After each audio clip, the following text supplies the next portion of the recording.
Alright! Isang maganda at mapagpalang araw sa ating lahat mga kababayan, Luzon, Visayas at Mindanao. At sa mga sulok na ng ating mundo, sana ay nasa mabuti tayo, nakalagayan at walang sakit-sakit ang lahat.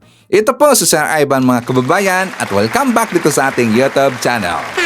Okay, so mga kababayan ko, as usual, before tayo mag-start, i-welcome muna natin ang ating mga bagong viewers, mga subscribers at mga followers dito sa ating channel. Thank you so much na nagustuhan ninyo ang ating channel.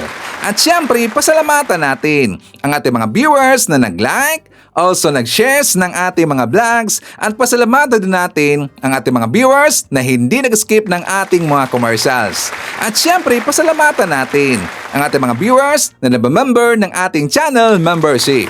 Thank you so much! At syempre, i-shoutout natin ang ating mga pinalangga na mga legends, ang mga senior citizens. Hello po, kumusta ang lahat? Then also, i-greet natin ng happy birthday si Yayan Desiderio. Greetings coming from his father na si Lionel Desiderio. At syempre, i-greet natin ng happy birthday ang lahat ng mga viewers na nag-birthday ngayong araw. Happy birthday! At syempre mga kababayan ko, hindi natin kakalimutan, i-acknowledge natin ang ating top 5 commenters, ang ating mga viewers na may maraming na i-comment dyan sa baba sa ating comment section doon sa ating last vlog. At nandyan sa ating listahan, ang nanguna po si Sam Pagita. Meron siyang 46 na mga comments. Nandyan din si Amelia Hugo. Meron siyang 46 na mga comments. Divina Dicuatin. Meron siyang 43 na mga comments. Nandyan din si Uzay Neti. Meron siyang 34 na mga comments. And Phil Macabato. Meron siyang 28. Lahat ng mga comments. Okay, so thank you so much. Okay, so mga kababayan ko at mga DDS, did you miss me? Hey, nakamubo na ba ang lahat ng mga DDS? Di ba mga kababayan ko, grabe nung pasabog nung impeachment hearing. Nalaman natin at nalaman na rin ng mga DDS na totoo ang mga pinagsasabi dito ni Sir Ivan na bilyonaryo ang pamilya Duterte.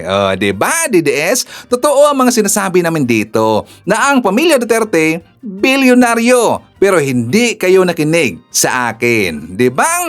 Makaka-afford ba yung mga Duterte sa dito tungkol sa kanilang mga abogado? 16 lawyers ho yan. Di ba? Dito sa impeachment hearing kay Sara Duterte, 16 lahat na mga abogado mga kababayan. At yan lahat ay mga mamahaling abogado. At dito rin, di ba kay Kaufman, magkano ba yung monthly kay Kaufman mga kababayan bilang abogado kay Digong? Magkano? 150 million pesos ho yan. Napakalaki mga kababayan, monthly yan. 150 million pesos daw di umano. So kung titingnan natin, talagang nag-coincide dito ang mga iniisip natin at mga opinion natin na kung saan maraming pera ang mga Duterte. Pero ang tanong, saan galing mga kababayan? O diba DDS, saan galing? That is a dirty money. Galing sa droga daw, di umano, according kay Sentry or former Senator Trillanes. So, di ba? Noong 2016 pa yan nag-ingay si Sentry mga kababayan tungkol dito sa mga transaksyon ng pamilya Duterte sa mga drug lords. Di ba? So ngayon, nakumpirma na yung mga pumapasok na pera ni Sara Duterte doon sa mga bank accounts na kung saan nag-coincide. Diba? Kinumpirma yan na taga-AMLAC mga kababayan na yung hawak-hawak na mga dokumento, listahan sa yaman ni Sara Duterte, kinumpirma ng taga-AMLAC. 6.77 billion pesos ang pera ni Sara Duterte. Pero ang nakakatawa mga kababayan, kasi doon sa kanyang salin, wala siyang cash on hand. Diba? From 2019 to 2024, walang cash si Sara Duterte. So paano niya babayaran yung kanyang mga alipores? Paano niya babayaran yung kanyang mga bayarang trolls, mga bayarang mga vlogger? Paano niya babayaran yan kung wala siyang cash on hand mga kababayan?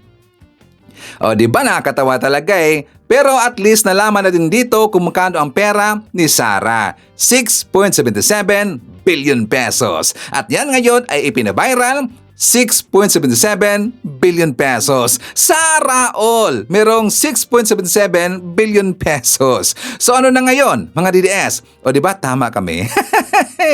Sa nga mga kababayan ko, dahil sila ay nag-iyakan at hindi nila matanggap na ganun pala kayaman pamilya Duterte at itong si Sara Duterte na kung saan nag-feeling simple life daw, simpleng pamumuhay lang, simpleng buhay lang daw meron itong si Digong at saka si Sara Duterte, pero bilyonaryo naman pala, di ba? Si Sara nagpupunta-punta doon sa iba't ibang lugar, meron pa doon sa bundok na nakapaalang o nakatsinilas lang. Idi wow! Yan lang ay pakitang tao. Pero ang totoo, mga bilyonaryo ang mga tao na yan. Marami nakabenepisyo sa mga drug lord na kanilang kakilala, mga kababayan. Binibigyan sila, di ba? Si Sara, si Polong, si Basti, si Digong, itong kanyang asawa na si Hanilet, at lalo-lalo na ito ding si Kitty Duterte. Pero ang ginagawa ngayon na pamilya Duterte, binubulol pa rin ang taong bayan, di ba? Huwag daw maniwala sa isinagawa na hearing sa Kamara. Kung ano ang pinag-uusapan dyan sa Kamara, yan pa rin ho ang lalabas doon sa Senado kung sakaling maiakyat ang impeachment hearing ni Sara doon sa Senado. Yan pa rin ho na mga ebidensyang ipapakita doon, DDS. Hindi magbabago, o di ba? So nga mga kababayan ko, ito nakakatawa. Kasi nga para malihis nila yung issue na yan, para matabunan ng issue na yan, nag-upgrade sila. Anong klaseng upgrade, Sir Ivan? Ang kanilang paninira ho, ang kanilang fake news, nag-upgrade din. Kasi nga diba ang paninira ng mga DDS, ito ni Harry Roque, nila ni Maharlika, ito si Dean Chase, diba noon humihit-hit daw itong si President BBM. Adik daw, bangag, gumagamit daw ng cocaine. Kalaunan, nag-upgrade sila. Nagpalabas sila ng video na kung saan meron daw kabimbangan ang first couple doon sa California, mga kababayan. Diba? Meron daw kaana-anaan. At meron pa silang inilabas na AI video. Ang pangalan daw ng lalaki ay Mr. T. Ang next sila na paninira, meron daw cancer si President BBM. Di ba nakakatawa talaga eh? Merong cancer daw si President BBM at nakaratay daw sa St. Luke, mga kababayan. Pero ang nangyari, napahiya sila lahat. Inasar sila ni President BBM. Ang bago, mga kababayan, si President BBM daw meron ng AIDS. Di ba, gonggong talaga eh, yan ang bago nilang paninira ngayon. Sino nagpalabas yan una, Sir Ivan? Itong si Dean Chase pa rin. Kasi si Dean Chase, mga kababayan, na retrieve na daw niya ang kanyang account. So sabi niya, doon sa kanyang Facebook account, sabi niya, I finally recovered my account after months of battling hackers. I have information they've been trying to keep from the public daw. The president has AIDS. O di ba kung talaga? Ang sarpitikin nun, tinga ni Dean Chase. The president daw has AIDS. I'm not sure how can keep my account up. God save the Philippines. At saka pinagbabasihan dito ni Dinches, mga kababayan, kung bakit merong AIDS si President BBM kasi daw yung lalaki na si Mr. T meron daw AIDS or HIV positive, mga kababayan. Kaya yon ang kanyang pinagbabasihan. So ngayon, si President BBM daw merong AIDS. So diba, gonggong talaga eh. At yan ay sinakyan ni Harry Roque. Nakakatawa talaga eh, kapag merong paninira na bagong mga kababayan, syempre ipinapakalat nila kagad yan kasi dyan sila kinukontrata. Dyan sila binabayaran ang gumawa ng mga fake news. So, di ba? Klarong-klaro talaga eh. Kahit hindi na ho iimbestigahan itong si Dinches, mga kababayan, na siya ba ay bayaran o hindi, klarong-klaro na. Tingnan nyo ang kanyang galaw. Puro na lang paninira. Maniniwala ba tayo na merong AIDS si President BBM? Please comment sa baba at babasahin niya mamaya ni Sir Ivan, okay? Di ba gonggong talaga eh? So nga mga kababayan ko, ipapakita ko muna sa inyo itong banat ni Mike Abe dito sa mga DDS. For more details, let's watch this. Pagtitiwala at performance. Trust and performance rating ni Pangulong Marcos tumaas ngayong first quarter ng 2026. Kailan ba yung first quarter? Natural, January, February, March. Ayan.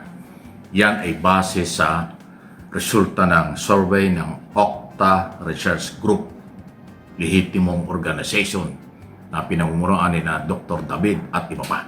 Nationwide po yan na survey. Maniwala kayo o hindi, yan ang resulta. Okay? Hindi yan galing sa akin o galing kung kanino. Galing sa Okta Research. Kaya ako dinidiin yun kasi meron na namang maninisi dyan. Sasabihin na bias na naman tayo at binayaran tayo kung ano-ano. Mga 2.5 ng paratang na kahit kailan hindi naman napatunayan. Naging automatic na yan pag tayo nagtatapik ng positibo para sa ating Pangulo. Kagad-agad yan ang sinasabi, bayaran, pagtatakip at bias daw tayo.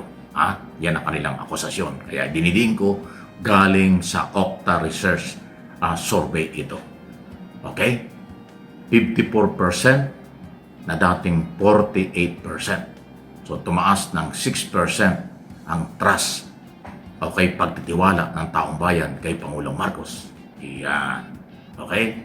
Yun naman pong performance ay tumaas ng 55%. Dating 50 kung di ako nagkakamali. Tama ba? O basta tumaas ho ng 55% sa performance. Tumaas ng 5 to 4%. So, yan po yung resulta. Okay? Maganda ito kahit papaano dahil pagtitiwala at performance. May tiwala at may ginagawa. Ayun ang ibig sabihin. May nagawa, nakita ng mamamayang na-survey.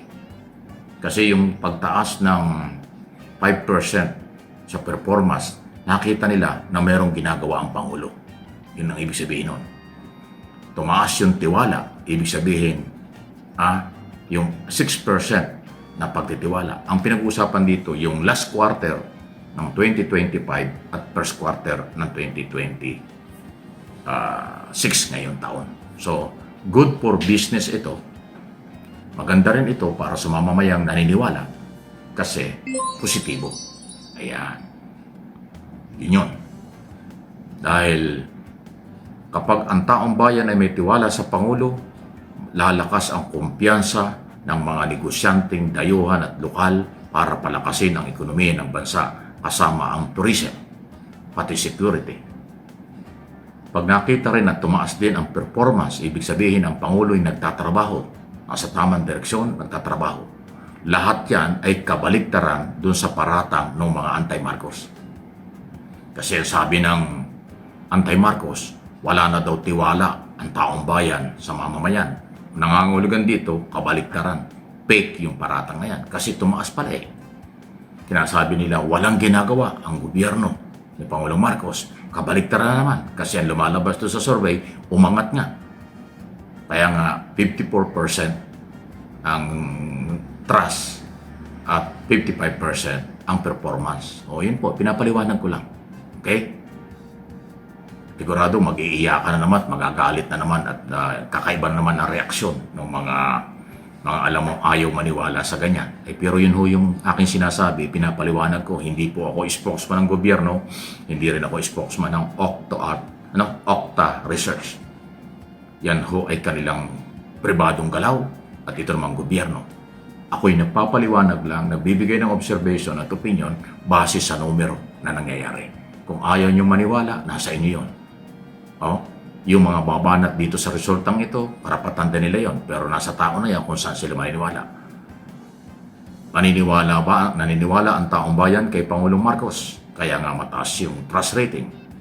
May ginagawa si Pangulong Marcos, nakikita ng mamamayan, kaya mataas yung performance. Yun po yun. Ibig sabihin, inuulit lang natin.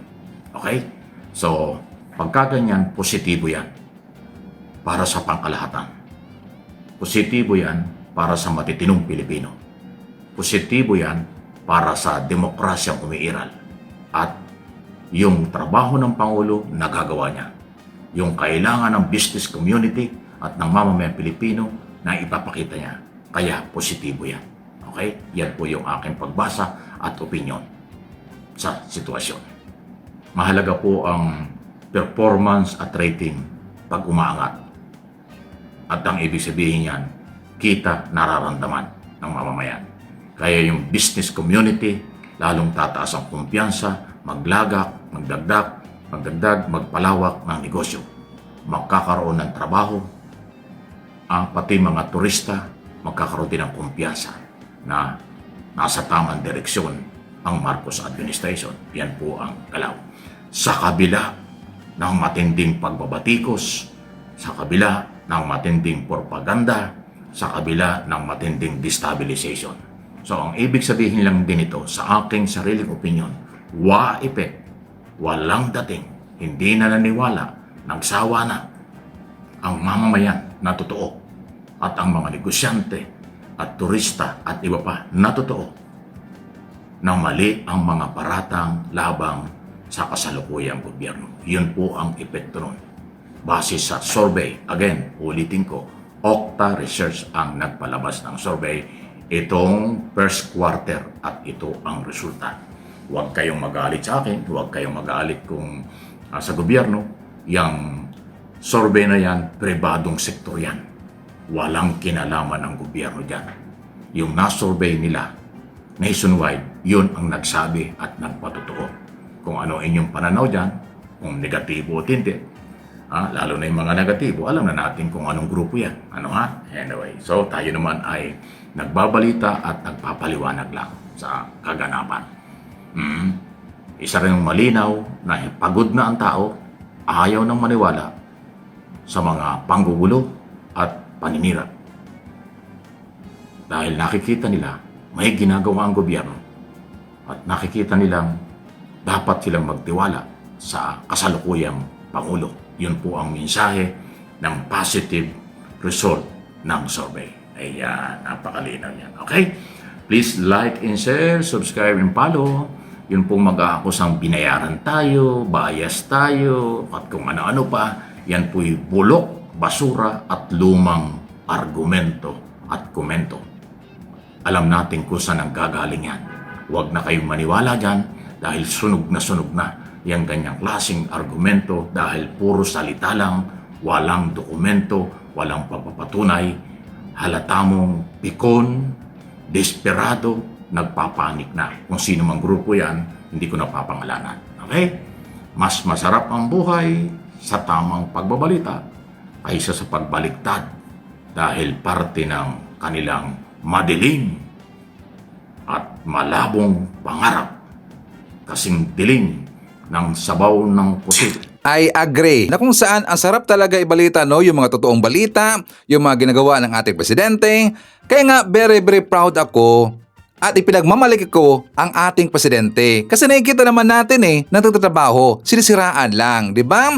At saka aasahan natin and I'm very confident na mas tataas pa yung survey rating dito kay President BBM, ang kanyang performance at ang kanyang trust rating. Bakit sa Ivan? Nagising na ho ang mga tao. Marami na ho nagbaliktaran ng mga DDS. Sumuporta na ngayon kay President BBM. Ibinigay na nila ang kanilang kumpiyansa, ang kanilang suporta kay President BBM. Kasi dito sa mga sunod-sunod na paninira ng mga DDS. Ngayon, nagalit na ang mga DDS. Kasi alam nila at nakikita nila na puno lang kapiknyusan ang kanilang ipinapalabas na vlogs at saka mga post sa kanilang Facebook account. Marami nang nagalit sa kanila mga kababayan, kaya yan ang nangyayari. Tumaas na ang survey rating kay President BBM. Dapat suportaan ang ating presidente kasi ang success ng ating presidente, success natin yang lahat, DDS. Hindi nyo ba nagets yan? Kaya nga ngayon, naglagasan na ang inyong mga grupo.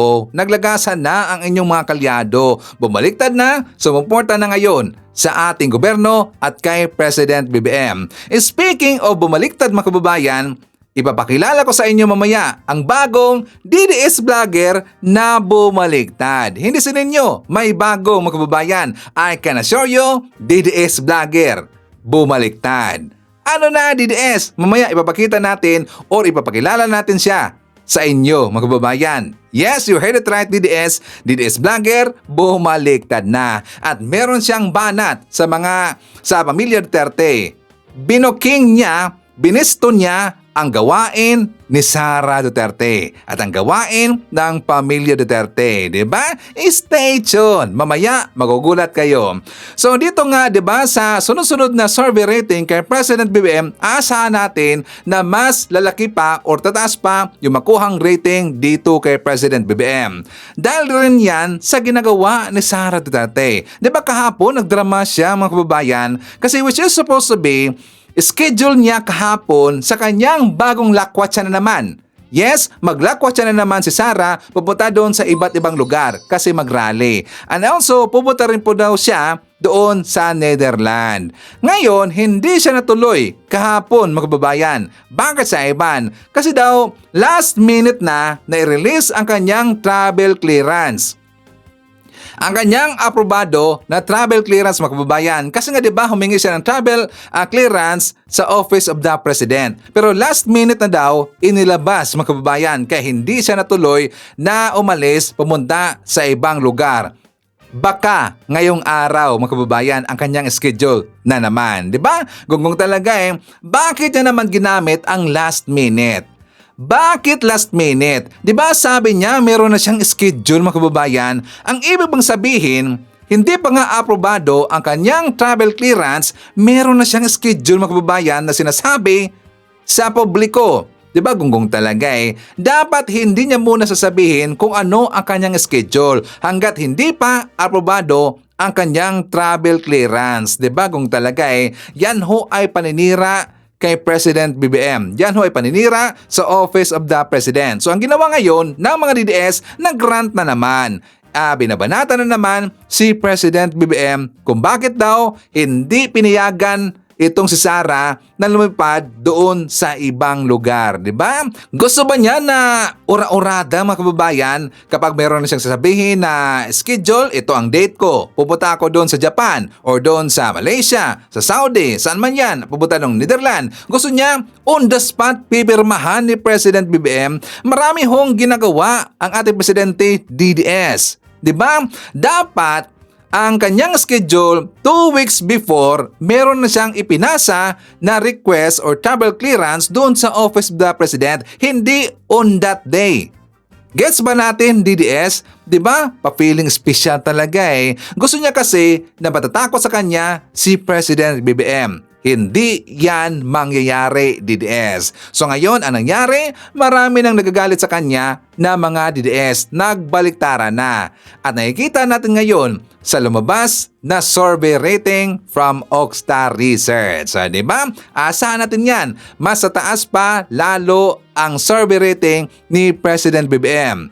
Kasi nga, ulitin na natin dito, marami na ngayong nagbaliktaran. Mga DDS, para malaman nyo yung trabaho ng ating presidente at kung ano ang kanyang ginagawa. Kasi nga 'di ba hanggang ngayon, napansin niyo ba ang mga kalyado ninyo na mga gunggong, hinahanap pa rin si President BBM na saan na daw? Merong viral na video, mga kababayan, na bago. Ayoko na lang i-play dito kasi the same pa rin eh, na merong vlogger, hinahanap si President BBM, bakit daw hindi napapakita hanggang ngayon?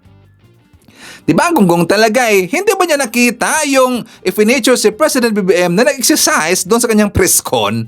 Hindi ba niya nakita? The other day, pumunta si President BBM doon sa Pangasinan. Diba? Umatin siya doon sa ika-100 canonical anniversary sa Our Lady of Rosary doon sa Manawag, mga kababayan. Sakto ba si Ivan? Diba doon sa Manawag? Yes, pumunta doon si President BBM at saka si Evelisa the other day.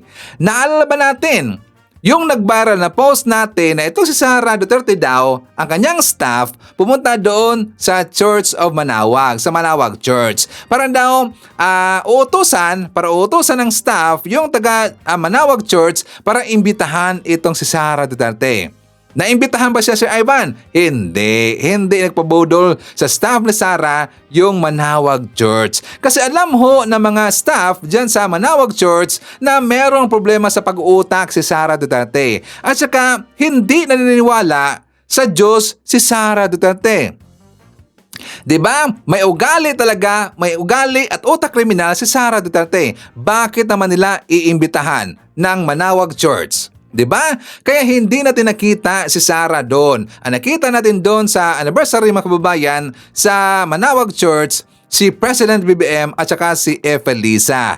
Itong si Sara Duterte, pikat. Hindi siya inimbitahan. Iyakan na naman ang mga DDS.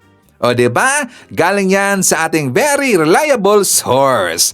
Mismong taga Pangasinan, mismong nandyan sa Manawag Church ang nagsabi doon kay Falses, mga kababayan. O diba?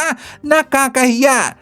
Invite me na pambubudol ni Sara, hindi pinatos, hindi pinatulan, hindi nagpabudol yung Manawag Church dito sa grupo ni Sara Duterte. Diba?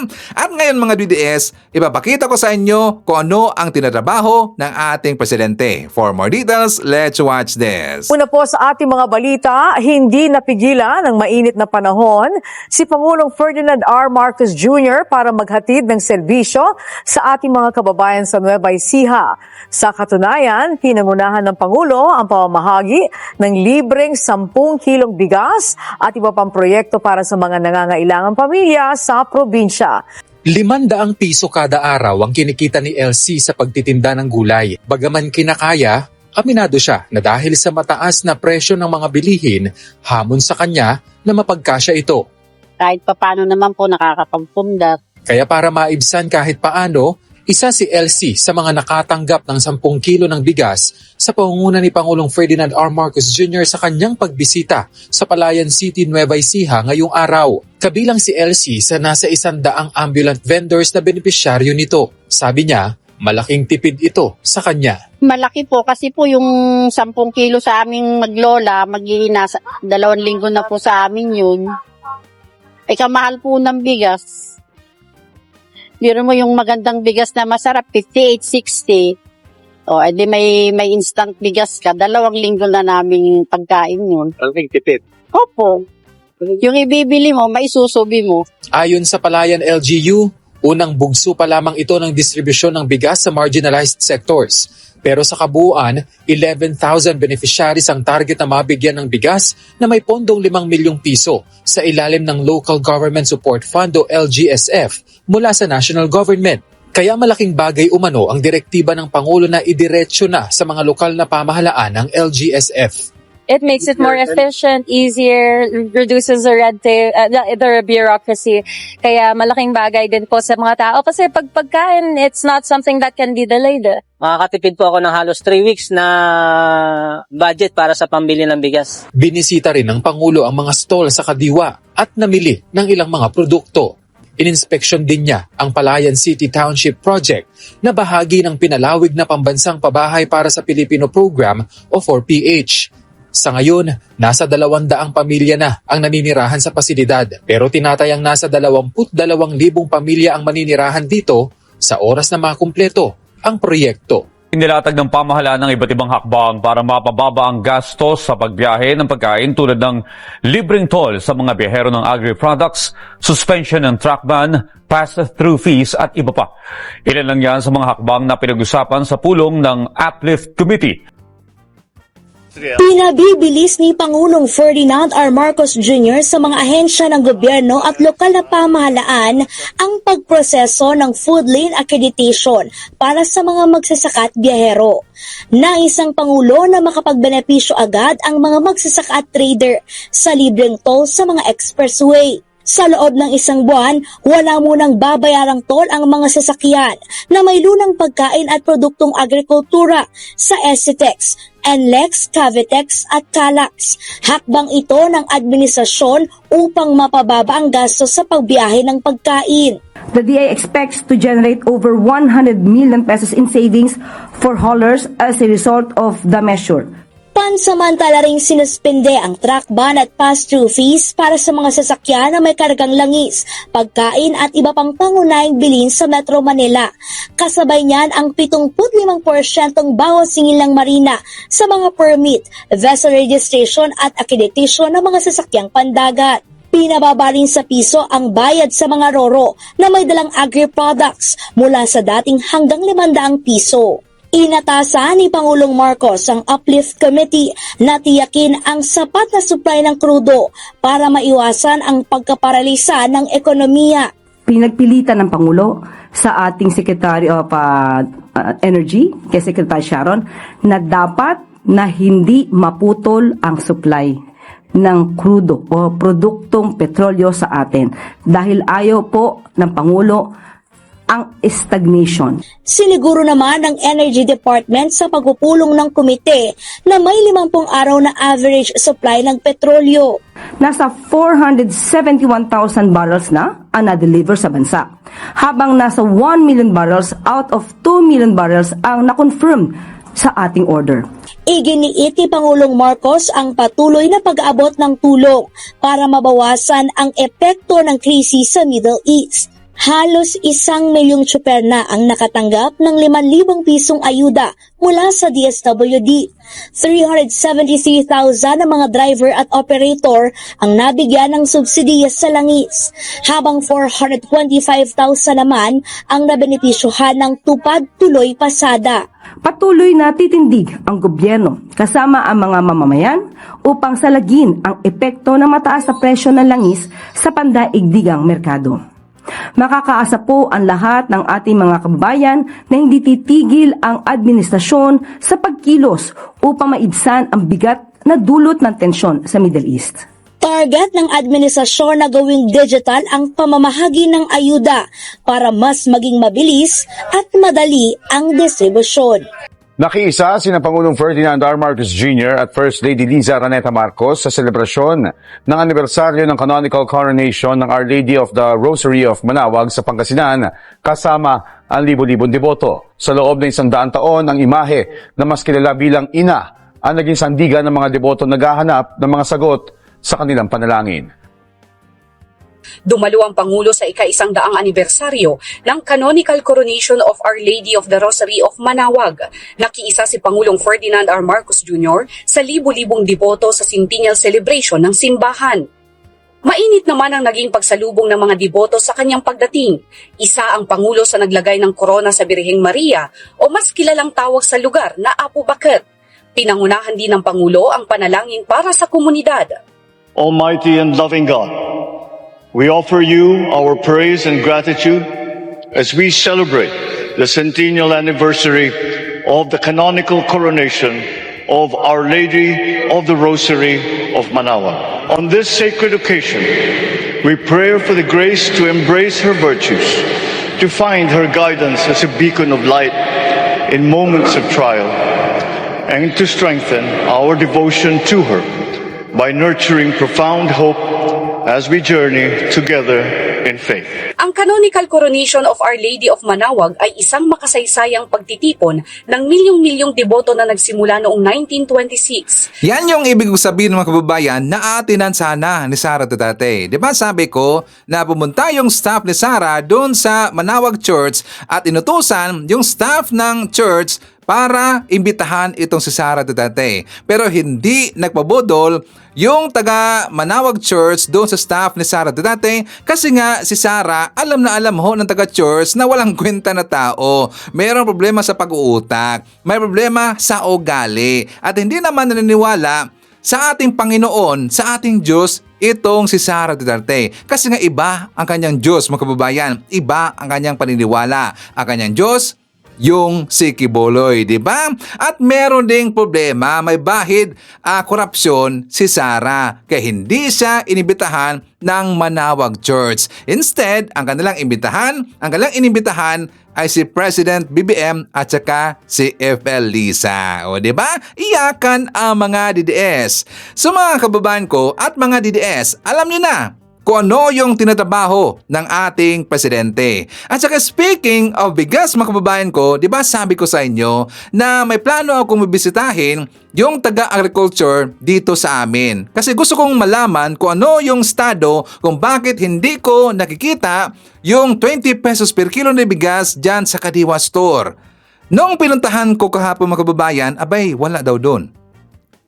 Yes, pununtahan na Sir Ivan. But I've heard nandun lang sa loob. Alam kasi nila mga kababayan na ako ay pro-admin vlogger. Alam na alam nila. Yes, kilala ako dito sa aming lugar na suportado ko yung mga Marcos. Suportado ko yung Marcos admin. Alam na alam nila na ako ay pro-Marcos vlogger. Hindi nagpakita. So probably by next week, babalikan ko yan. Naghanap na naman ng timing si Ivan. May spy ko dun sa loob eh. Alam ko nandun, pero hindi ko na lang pinilit muna mga kababayan, okay? So siya nga pala, kumusta ang presyo ng diesel at saka gasolina dyan sa inyong lugar? Magkano na ba? Please comment sa baba, babasahin niyo mamaya ni Sir Ivan, okay? Gusto ko malaman kung magkano na yung presyo ng diesel at saka gasolina dyan sa inyong lugar. Kasi nga naman nagkaroon ng rollback mga kababayan. And I've heard by next Thursday, magkakaroon na naman ng rollback. And that is a good news, okay? So anyways, before tayo mapapatuloy sa ating talakayan, siyempre i-acknowledge natin ang ating mga suki. Mga early birds, yung unang nag-comment dyan sa baba sa ating comment section. So nandyan sila si Maricruz Hernandez from North Carolina, USA. Nandyan din si Nieves Ibon from Coronadal City. Hi to Grace Gruta. Nandyan si Eulalia Gomez, Dulcie Ubana. Hi to Marilyn de los Santos. Nandyan din si Florifigo Mapang, Emmy Mapalad. Hi to Munez Borromeo. Nandyan din si Martina Cabello. I-shoutout natin si Romeo Asuncion Vargas from Northern California. Hi to Noel Andahir, Jovi Montero, Estrella Ramos, Brian. Nandyan din si Len Raquiza. Hi to Easy Rider CBR 600, Eusebio Barcina, Ev Noida, and hi to GC Kim. Okay, so mga kababayan ko, before ko ipapakilala sa inyo kung sino yung DDS vlogger na bumuligtad na ngayon, well, dito muna tayo sa banat ni Kristan doon kay Sara Duterte. For more details, let's watch this. Bigyan po natin ng reaction itong binahagi ni Sir Kristan, mga kababayan. Napakaganda po nito at mamaya bibigyan ko po kayo ng maikling paliwanag. Pakinggan po natin. 1,000,000%. Ganun daw kasigurado si Toby Tiangco that if Sara Duterte becomes president, makukulong daw yung mga korap na miyembro ng ating kongreso at mga lahat daw ng korap. Pero ang tanong ko lang, bakit ganun ka kasigurado, Toby Tiangco? Bakit 1,000,000%? Kasi kung hindi mo naman sila nakakausap o kilala, pag sinabi mo 1,000,000%, parang sigurado ka at mukhang kilala mo si Sara Duterte. Ano ba ang basihan mo para sabihin na 1,000,000% sure ka? Kumbaga, itataya mo buhay mo na makukulong ang mga korap, Toby Tiangco. Sige nga, itataya mo ba buhay mo dyan sa sinasabi mong yan? Na makukulong ang lahat ng korap sa Pilipinas at masusolve na natin ang korupsyon ng ating bansa. Talaga? Kasi alam mo, para sa akin, alam mo kung saan ako 100,000,000% sure na if Sara Duterte becomes president, hindi po ang mga korap ang makukulong. Ang makukulong lang ay ang mga kritiko ni Sara Duterte at ng mga Duterte, ang mga kalaban ng mga Duterte, ang mga nagpakulong kay Digong at nagpadala sa kanya sa ICC at nagpa-aresto kay Kibuloy. Yan ang ipapakulong ni Sara Duterte at yan lang. Yan ang problema kasi sa mga Duterte. Vindictive, vengeful. Gusto lang nila maghigante. Hindi naman mamuno sa ating bansa. Gusto lang nila maghigante at protektahan ang kanilang sariling interes at ang mga interes ng kanilang mga kaalyado. Yan ang problema sa mga Duterte. Kaya hindi ako naniniwala sa sinasabi ni Toby Tiangco. At ang sinasabi pa nga ni Toby Tiangco, hindi daw siya DDS. Well, I always say, if you talk like one, you walk like one, you must be one.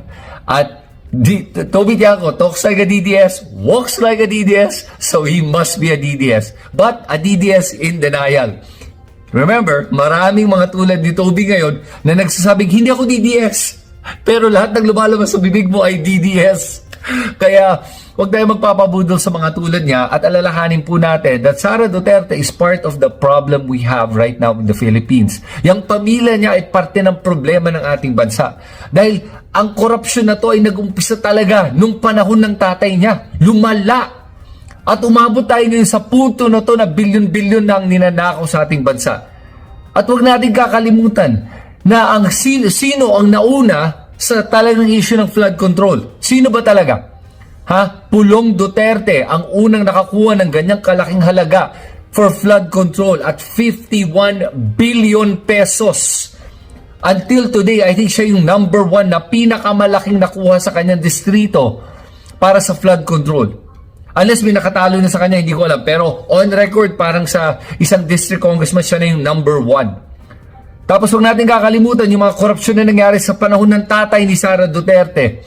Yung family na lang na yan, na pinayaman niya yung mga kaibigan niya at yung mga dayuhan na yan at yung pagpapabor ng pamilya niya sa mga dayuhan, sa mga galing mainland China at sa Chinese.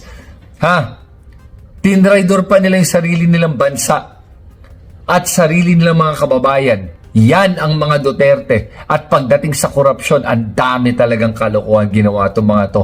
Huwag nating kakalimutan yung BPI bank account na may mga bilyon-bilyon na laman na mga depositong mga lumalabas, mga 10, 20, 100 million regular payments na pumapasok sa kanila galing sa mga personalidad na medyo alanganin, na mukhang may connection sa droga. Yan ang pinaglalaban at pinopromote ni Toby Tiangco ngayon na defender of truth and justice at hindi corrupt. Sus Mario, sabi naman Toby Tiangco, ganun ka, hindi ko alam kung bulag ka ba, bingi, o ano kaya. Dahil mukhang sariling interest mo lang ang pinaninindigan mo dito at pinaglalaban mo sa mga sinasabi mo para lang masigurado na kahit anong mangyari, ang independent, safe ka na. At yung ginagawa mo, totoo yan Tama yung ginagawa mo naman para sa sarili mo. Magiging safe ka talaga kung if maging President Sara Duterte, safe ka na naman. Lusot ka na naman. Yun lang talaga ang rason kung ba't mo ito ginagawa kung hindi ka nga DDS. Kasi otherwise, why would you make statements like this? Di ba? Para lang to ensure that your political career moves forward in case Sara Duterte wins. Yan ang tunay mong motivation. Yun lang. Kayo, ano tingin nyo? Tama ba? Mali? Si Toby Tiangco sa sinasabi niya at bakit? At naniniwala ka ba sa kanya? Sulat nyo lahat yan sa comment section sa ibaba dahil gusto ko talaga malaman kung may mga nabudol tong si Toby Tiangco. Salamat sa inyo lahat. Si Christian. So, talamak po, lagana po yung narrative ng mga DDS, yung OA at exaggerated na narrative ng mga DDS na sinasabi nila kapag daw si Sara Duterte nanalo sa 2028, ipakukulong daw nito yung mga magnanakaw. So, ganun din po yung ginawa nila nung panahon ni Duterte nung kampanya noong 2016. Na exaggerated and OA po yung pagpapabango na ginagawa nila. Sabi, 3 to 6 months, tatapusin ng korupsyon. May mga narrative pa sila na iuhulog daw ni Duterte sa helicopter yung mga magnanakaw. Pero ano pong nangyari mga kababayan? Nung nanalo si Duterte, lalo pong lumala at tumalamak ang korupsyon. Kung titignan niyo po ang Corruption Perception Index sa panahon ni Pinoy, ikumpara nyo sa panahon ni Duterte, lumagapak po ang ranking ng Pilipinas nung panahon ni Duterte. Ibig sabihin, lumala po ang korupsyon. May korupsyon sa PhilHealth, kung hindi ako nagkakamali, 9 billion yun nung panahon ni Morales. May korupsyon sa immigration, yung Pastilla system or scheme, Pastilla scheme. May korupsyon sa customs, yung TARA system. May korupsyon sa DepEd, yung overpriced laptops. May korupsyon sa DOH, yung Pharmaly. May corruption sa DPWH, si Greco Bellica mismo ang nagsiwalat niyan pero wala silang naipakulong. Yung mga DPWH infrastructures kickback scheme, yung corruption, yung mga kickback na nakakamal, no? Na napapaldo ng mga congressman at senador, panahon po ni Duterte nagsimula yan. At napakarami pang uri ng korupsyon na lumaganap ng panahon ni Duterte. Meron pang mga land grabbing at kung ano-ano pa mga kababayan. So tumalamak po ang korupsyon ng panahon ni Duterte. Pero nung 2016 election, exaggerated sila and OA sila. Out of this world sila kung magpabango at kung ibida si Duterte na matapang yan, kamay na bakal yan, 3 to 6 months tapos ang korupsyon. Anong nangyari? Kabaliktaran. Lumala ang korupsyon. May mga nakalaya pa, mga malalaking politiko na pinakulong ni President Pinoy Aquino na involved sa PDAP, nakalaya nung time ni Duterte. Mga kababayan.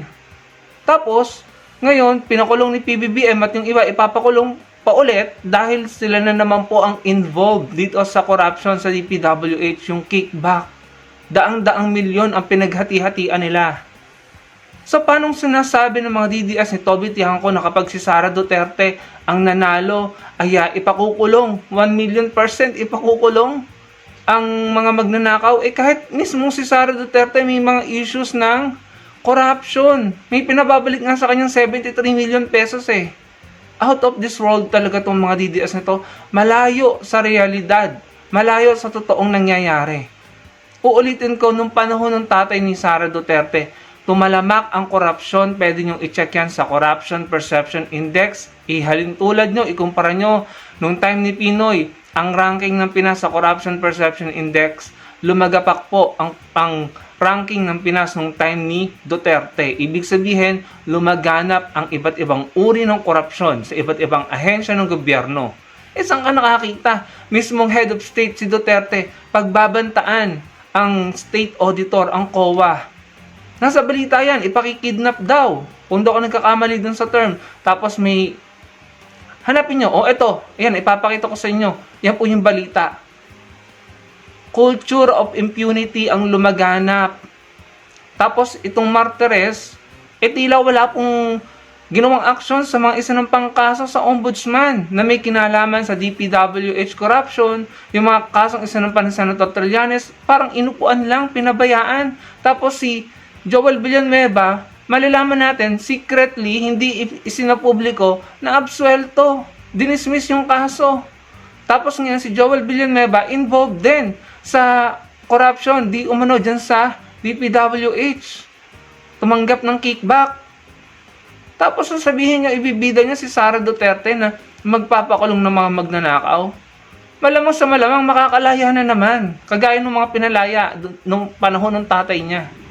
Kahit mismong siya, maraming corruption issues si Sara Duterte. Paano niya ipapakulong? 'Di ba? Mga kaalyado pa niya ang mga nasasangkot ngayon sa corruption, sa nakawan. Pambihira, ang layo sa realidad. Kayo na humusga, mga kababayan. Kayo na po ang humusga.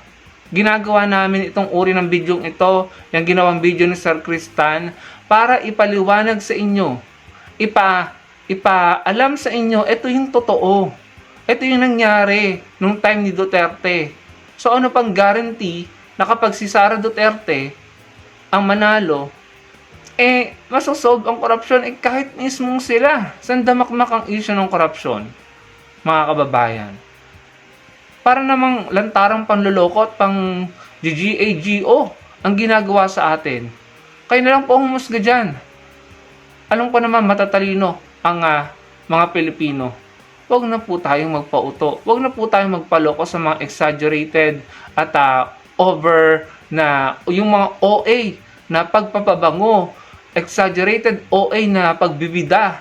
Hindi naman totoo, malayo naman sa katotohanan. Sila yung mga involved, tapos sila yung magpapakulong. Ano to? Joke? Kayo na po humusga, mga kababayan. Salamat po sa panonood. Well, speaking of DDS, talaga mga oto-oto ang mga DDS, mga tanga yan, 'di ba? Mga ubob talaga eh. Kahit nakikita nila harap-harapan ang ginagawa ni Sara Duterte, ginagawa ni Digong, ni Polong ng pamilya Duterte, kahit alam na nila lahat, wala silang pakialam, basta Duterte.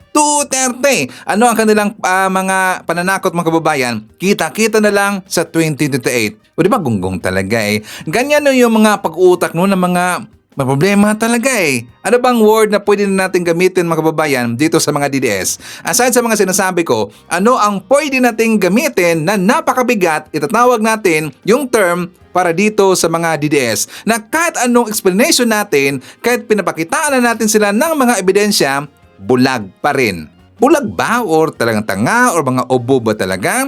Buti na lang. May mga DDS ngayon na nagsibaliktaran na, mga kababayan. At mamaya ipapakita natin yan. 'Di ba? And speaking of Toby Chanko, mga kababayan, tayo 100 million % na siya ay traidor. Trojan. Traidor. Kung kaya niyang traidorin si President BBM, how much more itong si Sara Duterte? Nabanggit ko na ba dito, mga kababayan, kung ano yung dahilan kung bakit nakakaganyan itong si Toby Chanko? Diba nabanggit ko na ba dito na dahil siya ay nag-ambisyon, gusto maging speaker. Pero iba ang naging speaker, di ba? Si Buji D. Kasi ito si Chanko, mga kababayan, well, siyempre, hindi siya tinulungan ni President BBM kasi nga ramdam na ni President BBM na siya ay tatraidorin. Ngayon pa nga lang, di ba, nakita na natin, kaya nga, di ba, galit na galit siya dito kay Sandro Marcos kasi hindi ginawang speaker itong si Toby Chanko. Ambisyoso kasi, di ba? Super ambitious na tao na yan, kaya siya nagalit. Kaya ngayon, lumabas na sa kanyang lungga, nakita na natin ang kanyang totoong kulay ng kanyang dugo na isang DDS. At maraming beses ko na sinasabi dito na yan si Toby Chanko ay DDS. 'Di ba? Hindi pa yan sinabi ng ilang mga vlogger na kakilala natin. Hindi pa nila sinabi, hindi pa sumabog yung balita na itong si Toby Chanko ay isang DDS. Palagi ko na yung sinasabi dito. 'Di ba? Pero at least, nalaman na nila. Siyempre, may spy tayo may connection si Ivan Diba, lagi ko yung sinasabi dito. Hindi pa sinabi ng ibang mga vlogger na si Toby Chanko ay DDS. So ngayon, nagpakita na ng kanyang totoong kulay. And speaking of Digong at saka Sara Duterte, dahil nabanggit mga kababayan ni Kristan at saka ni Kakamping si Digong at saka ni Sara Duterte, di ba nung April 22, that is impeachment hearing kay Sara Duterte. At saka on the same day, nagkaroon din ng hearing doon sa ICC na double whammy ang pamilya Duterte, mga kababayan, di ba? Na double whammy. Kasi nga, that day, ito si Sara, nalaman natin ang kanyang sekreto, hindi sekreto. Nalaman natin ang 6.77 billion pesos na yaman ni Sara Duterte. 'Di ba? Yan ay sumabog ang balita. Marami nang nakakaalam. Maraming transaksyon na mga kalokohan at palagi siyang napaflag pala ng taga-AMLA. Kasi nga merong problema sa transaksyon. Nakakaduda. At ito rin si Digong doon sa ICC, iyakan ang mga DDS. Bakit? Kasi nga yung request na Digong na release, hindi pinayagan. Diba? Nag-request itong grupo ni Digong, ang kanyang kampo, na interim release para dito kay Digong. Denied. Hindi pinayagan. On the same day, nagkaroon ding confirmation of charges itong si Digong. Diba? Merong petition na ginawa o reklamo itong grupo nila ni Digong na tungkol sa jurisdiction daw, issue ng kaso ni Digong. Pero denied. Kinumpirma na, confirmation of charges, so ibig sabihin tuloy-tuloy na yung hearing ni Digong. Yan ay final trial. Diba? Iyakan ang mga DDS. Pero itong mga DDS, nag-asa pa rin na makakauwi itong si Digong. Hindi na! Makukulong na yan habang buhay ang inyong poon na si Digong. Diba? Iyakan ang mga DDS. So anyways, mga kababayan ko, i-shoutout din natin. Nandyan si Marilyn De Los Santos from Hawaii. Hi to Romeo Asuncion Vargas from Northern California. Nandyan din si Phil Macabato from Toronto, Canada. Hi to Axel Sainen from Riyadh, Saudi Arabia. Nandyan din si Shirley Risman, Evelyn Garcia, Tess Faraon. Hi to Cristina Soriano from Dammam, Saudi Arabia. Nandyan din si Elizabeth Bacolcol, Abby Smith from Arizona, USA. Hi to Tony De Los Reyes, Ashin from Greece, Eliza Escort, nandyan din si Grace Gruta, Evangeline Borgonio. Hi to James Starter Moore, Lita Arboleda, Walter Romano, Ana Cordoba, and hi to Leonardo Asteliero. Okay, so mga kababayan ko, ito na. Ipapakilala ko sa inyo kung sino yung DDS vlogger na bumaliktad. Let's watch this. Ito po ay kilalang kilala nyo. Bukod sa iba pa na parating. Ano? Marami po ito Dating mga DDS vlogger na ngayon nandito na at kasama na natin. Walang iba po kundi si AC Sigaw. Ay, maraming salamat. Gusto ko mag-seryoso. Kada tumitingin ako inyo, nadi-distract ako. Parang tatawa ako ng tatawa. Magandang hapon sa inyo. Ayan, kamusta ka, Boss AC? Ayan, medyo overwhelmed lang pagtanggap niyo sa akin dito Akala ko pagdating ko sa baba, may ahampas ng bato sa ulo ko Kilala ko to tinagmumura dati. Upal ka, nandito ka ngayon, yari ka. Actually, nagugulat nga kami, natutuwa kami ngayon, mga kababayan, because marami pong mga Duterte supporter na nagbabalik-taran. And right now, masaya kami kasi yung gusto naming sabihin sa taong bayan, yung gusto naming ipahatid sa mamamayang Pilipino, nalaman nyo na yung katotohanan. Hindi nyo na kailangan ipagtago at itago ito. Alam na ng taong bayan ngayon kung sino ang magnanakaw, kumukulimbat ng pera ng Pilipino. Mga kababayan, magising na kayo. Magising kayo sa katotohanan na itong si Sara Duterte ang sikretong bilyonaryo. Sikreto? Hindi na sikreto yan. Alam Hindi na sikreto Alam na nating matagal yan. Nakukulong na nga Diba? Sikreto ba yun? Wala sikreto. Hindi, pero may tanong ako kay Boss AC. Boss, boss. anong nakain mo? Biglang for the past few weeks sinusubaybayan kita. Hindi, To be kasi- honest. Hindi, month. Hindi, anong month eh? Sinusubaybayan kita. Sinusubaybayan kita and then tinitignan ko yung mga contents mo. From Mayor Isko Moreno na akala natin na DDS pala noon. Noon daw, sabi DDS eh. Tama. Ang tawag nga sa DDS talaga ni Cisco eh. Bakit parang biglang nung panahon na si Mayor Isko is nalaman niya yung mga gitong ginagawa ni Presidente, bigla ka rin nag-shift eh. Nakita kita paano nag-transform. Actually, hindi na talaga ako dapat mag-ship kasi kung mapapansin nyo naman, boss, okay naman yung social media ko sa FB. May 2 million followers tayo. Pero talagang wala na rin akong gana sa vice presidente natin. Kasi nga, ang daming niyang issue. Hindi naman ginagawa yung trabaho eh. Pasyal-pasyal nga lang eh. Ngayon, nasaktan ako sa mga bataan niya. Maraming bilyon eh. So, matik yan, may pambayad. May pambayad. Binabanatan si Isko. Nakapirmis na nga lang ako sa lokal. Pinakailan pa si Yorme. Ito ba gusto nyo? Sabi ko, syempre, yung hugot ko, bukod sa binabanatan nila si Yorme, yung hugot ko, nailabas ko na. Wala ka na nga silbi, inutil ka na nga eh. Diba? Tapos, ganyan pa ginagawa mo. Pero sa akin parang kasing awkward. Unang-una, si Mocha nasa tabi ni Isko. Isang umbrella kayo, isang payong, na nakapaloob kayo doon sa isang payong. Pinapayungan kayo ng payong ni Isko. Tapos nando doon si Mocha, nando doon kayo, nando doon si Banatbay, at yung mga bayuteros. Sorry. Banateros. No. Diba? Ngayon, ang tanong ko dyan, yung ibang mga membro ni Banatbay sa kanyang grupo, napanood ko tinitira Yari si Yorme. Yari talaga. Yari. Medyo may purit tapos biglang antindi nung banat di ba? So, halatang halata naman. So, ngayon, ang tanong ko, naatim ba o may delikadesa pa ba?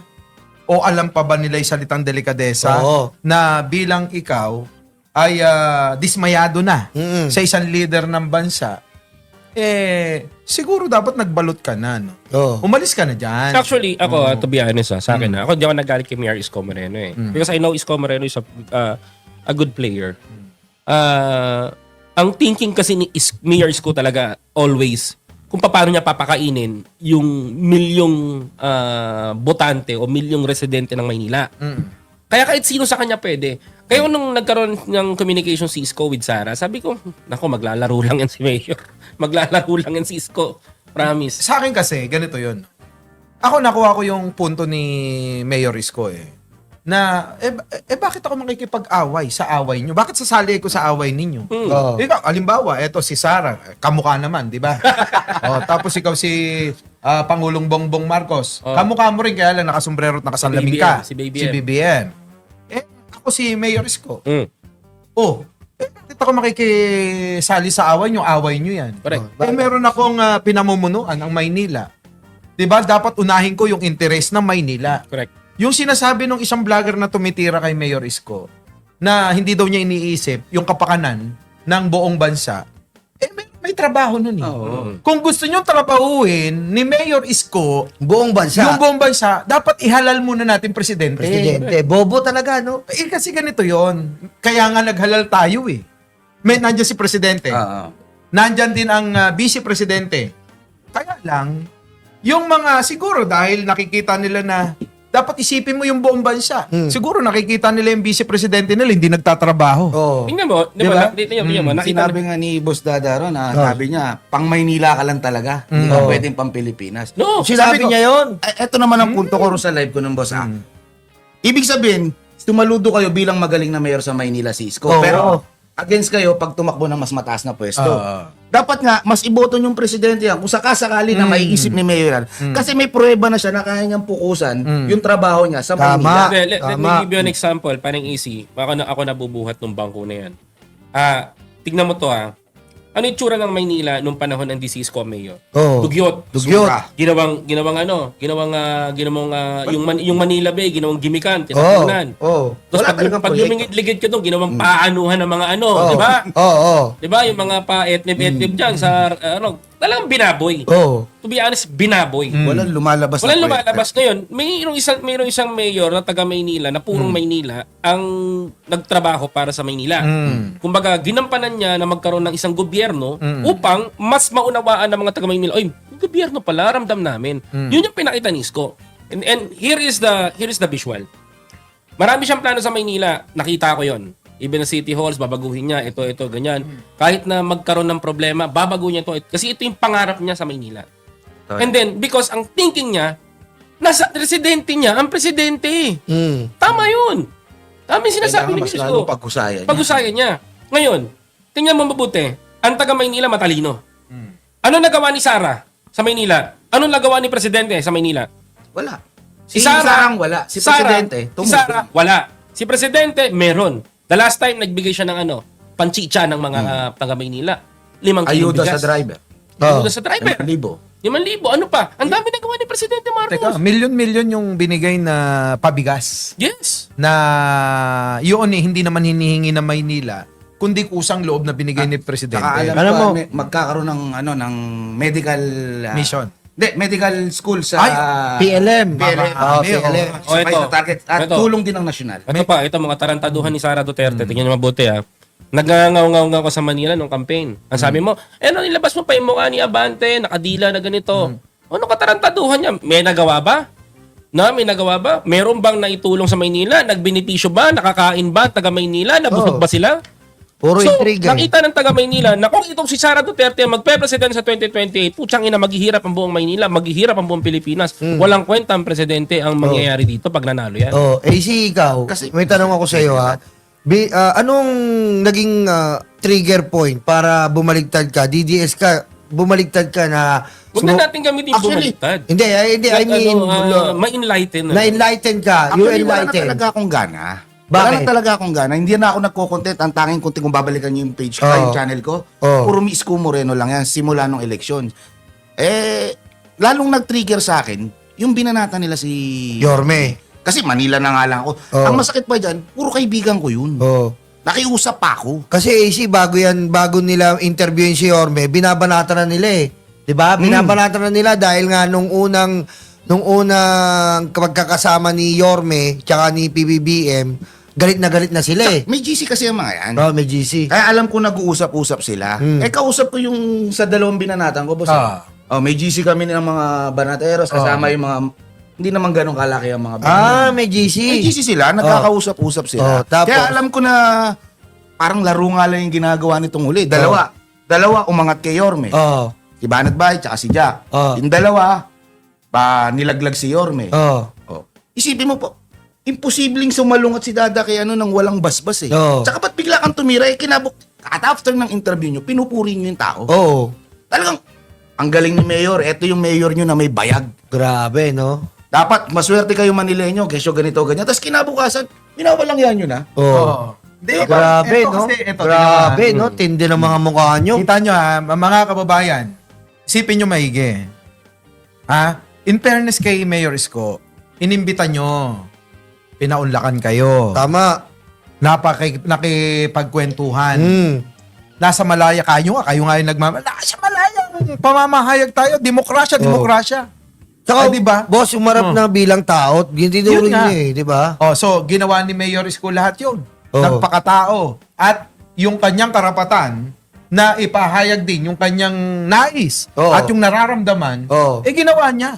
Tama. Ngayon, hindi nyo nagustuhan yung mga sinasabi at hindi pumabor sa mga naratibo nyo. Tama. Putang ina, galit na galit kayo. Nagalit eh. Nagtataka ako, boss. Ang daming mayor sa Pilipinas na nakadikit sa Pangulo natin. Bakit si Yorme lang? Tama. Yun nga, no? No? Kasi alam nila malaking bagay si Isko. Maingay ang pangalan ni Isko. Malaki. Stay to the point. Merong malaking boto si Isko. Kasi bakit? If you are the mayor of Manila, ang residente ni Isko ay 2 million. Makakuha ka lang ng almost 80% ng boto ng Maynila, ng Manileño, sure box ka sa position nakaraan, mo. landslide. Diba? Nakarang election, landslide. Nakita naman nila. Kaya Yan. tinitrigger nila si Yorme na bumaliktad. Kahit nasabi mong wala naman silang ginagawa sa Maynila, gusto nilang sumama sa kanila. Kasi nga, putok, tas nagtatrabaho pa. Isipin mo nga naman kung si Sara Duterte, sisip-sip doon kahit may pagka-inutil yung babae yun. Diba? Makakakuha ng boto eh. Si Pagisco, nandun si Sara Duterte sa likod. Kasama ako dyan. No, diba? Diba? Pati yun yung problema sa kanila. Nakakatawa lang, no? They are trying hard na kunin si Isko. But Mayor Isko Moreno is a wise man eh. Kailangan niyang, ang priority niya, hindi yung national level na katulad niyan. Ang priority niya is yung mga taga Maynila. Because totoo sinabi ni Mayor Isko, maraming umaasa sa kanya. Susundan ko yan. Walang pakialam si Mayor Isko, ulitin natin, sa away o mga nang-aaway at inaaway. Ang kapakanan ng taong bayan sa Maynila ang inuuna. Ang problema kasi sa mga nag-interview, kaya kayo kinahon niya, gusto nyo kasing hanapan ng kaaway eh. Gusto nyo sabungin niya si Pangulong Bongbong eh. Yun talaga yung intention nila. Tignan mo naman yung pagtatanong eh. Gusto nila talaga, awayin. Ay, may tanong pa yung isa. Yung isang, siguro kaibigan mo yun, Ha? Oo, yung medyo mukhang... Kamukha ni Shrek. Piling yun. Piling matalino. Grade 2 lang ng putang inang yan. Grade 2 ka lang, Jay Guevara, taka ka. Tanggap. Ayun ba yun ang pangalan? Eto yun, no? Ang tanong kayo po ba, Mayor, naniniwala na ang mastermind ay si Pangulong Bongbong Marcos sa Katiwalan? Saan nyo naman kinuha yung tanong na yan? Di ba? Sampal sa kanila yung chismis. Chismis yun. Chismis eh. Putik, no? Grabe yun. Putik, saan mo nga kinuha nga naman? Tama naman yung sagot ni Mayor Isko. Chismis yun eh. Sinunog sila ng gano'ng harap-harapan. No? Sinunog talaga, walang pinalusot. Pero ako to lang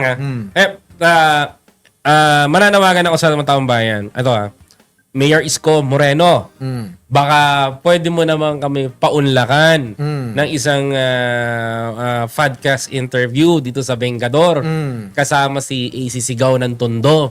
At sana po, Mayor, kami po ipagbigyan nyo one time lang. Dito, Mayor, di namin kayo babastusin. Di namin kayo babalahurain. Dito, Mayor, love namin kayo. Actually, meron na. Meron. Bilis. Bilis. Yan ang problema eh. Kasi hindi ako duty. Problema sa'yo. Hindi nga kasi duty. So mga kababayan, nakapag-commit na rin naman si Mayor Isko na sa Mayo, buwan ng Mayo, yun yung kaluwagan. Alam naman natin at naunawaan natin ng isang punong lungsod, busy talaga yan. Lalong-lalo na yung katulad ni Mayor Isko, na nga ang inuuna ay kapakanan ng taga Maynila na kanyang nasasakupan. So yun? Understandable. Understood yun na na talagang sige, maghintay kayo. Pero makakaasa na hindi ho kami maghahanap ng inyong kaaway, Mayor. Kung hindi ang aming itatanong yung pong inyong pagiging leader sana matutunan ng iba pa. Maging inspirasyon po kayo ng ibang mga leader ng mga lungsod o mga ama ng mga lungsod ng buong Pilipinas. Kung ano po yung mga proyekto na dapat pong gayahin o dapat ipakalat o sabihin sa kanila na dapat sundan nila. Nang sa ganun magaya po nila yung Maynila. Correct. Diba? Mabisi kita kasi hindi ko nasagot ko kanina Hindi kita nasagot kanina Yung about doon kay Mocha. Ano yun? Diba, nagtanong ka kanina kung anong delikadesa meron siya. Hindi kaya, siguro ako wala akong alam. Never ko nakakausap si Mocha. Hindi kaya siguro napagtanto niya na talagang mas may silbi si Isko kaya hindi siya makaalis-alis doon. Malamang. Sabi, inutil yung pinagsisilbihan ko. Boss AC, Hindi nga, boss, diba?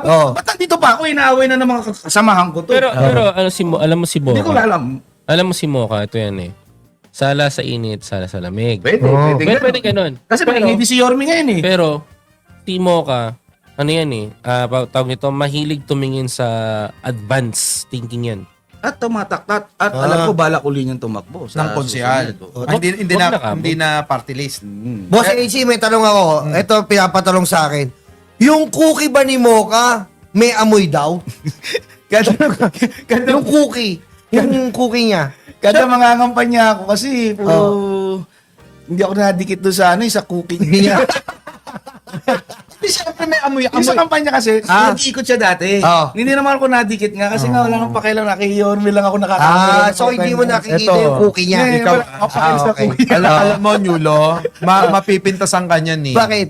Pati ba naman yung papansinin mo, syempre may amoy yun. May amoy amoy. tsokolate. Amoy tsokolate. Hindi naman. Hindi naman yung cookies naman yun cookie. Yung pinamimigay Kasi niya. ang tatawag niya kasi doon, talagang cookie ni Mocha. Cookie na mocha. Depende yun. Depende yun kung anong flavor. Anong flavor? Kung ang flavor ay melon, di melon amoy. Nakuha mo? Biro mo, boss. Paso mo ba yun? Masa na yung niligawan, hindi pa rin mabenta yung cookie. Oo, Hindi, totoo. dapat pag bargain ng bentahan ng cookie, cookie yan eh. Lalo sa lalaki, cookie yan. Mabenta yan, mabilis yan. Wala, may tanong ako sa'yo, Nyolo. Masarap ba yung cookie mo? Cookie ng ina ka, Sara! Hindi, pero puntahan natin tong issue ng ni Mocha Uson. Tingin ko hindi para kay Mocha yung politika eh. Kasi biruin mo, nakatatlong termino ng talo sa party list. Oo. National yan Tapos, sinubok niya uli yung pagiging... Sinubok niya uli yung pagiging takbo naman na konsihal ng bayan dyan sa Maynila. Hindi pa rin nanalo eh. So, ibig sabihin, wag mo na ipilit mo ka. Kung ako sumayaw ka na lang. Kung kaya mo pa. Diba? Sasayaw ka lang talaga. Diba? Sasayaw, Oo. Pero Yun yung Boss sa akin. Mike, ito, mabalik tayo kay Isko. Alam mo, itong si Mayor Isko talaga, sobrang nakakabilib kasi ikaw ang pumunta sa gubat ng puro mga, hindi leon matatawag, yung puro mga demonyo, yung mga, pumunta ka sa gubat ng mga mukhang, mga puno ng malalaking palaka. Ayun na lang, pare. Hindi, plano naman ni Isko kasi nabuhayin yung Manila so pagandahin. Oo, pumunta doon. Tama, pumunta rin ng malaking Manila. So, grabe, no? Kaya ako Pwede naman, pero ako, to be honest, idol ko yung Cisco. Oo, magaling talaga. Oo, doon nagkalaban-laban tayo nung 2022.